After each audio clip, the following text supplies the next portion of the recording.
मुआफ़ करना हमारी तबाही का राज।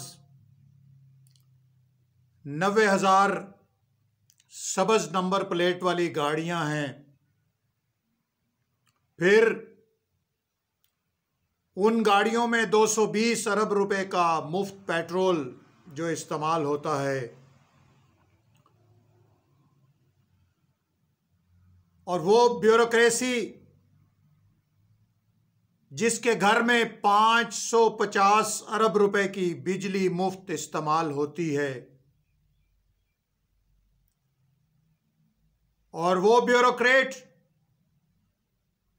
कि जिनके टेलीफोन के बिल माफ हैं, गैस के बिल माफ हैं, हवाई जहाज के टिकट फ्री हैं,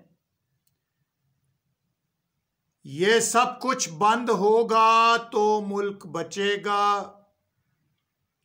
वैसे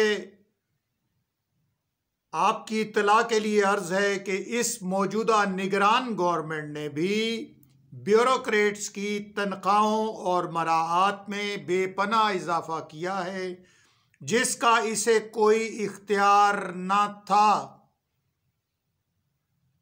बात पर गौर करें, जिसका इसे कोई इख्तियार ना था, और इसने भी वही काम किया जो साबका अदवार में तमाम सियासी हुकूमतें ब्यूरोक्रेसी की खुशामद के लिए करती रही हैं।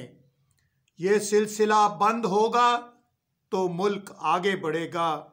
गरीबों, मेहनत कशों और ताजर तबके पर बेतहाशा टैक्सों का बोझ बढ़ाने से शायद कोई फायदा तुम्हें ना हो सके। समझ सको तो समझ लो, वरना मर्जी तुम्हारी है। तबाह करना है हमें या बचाना है।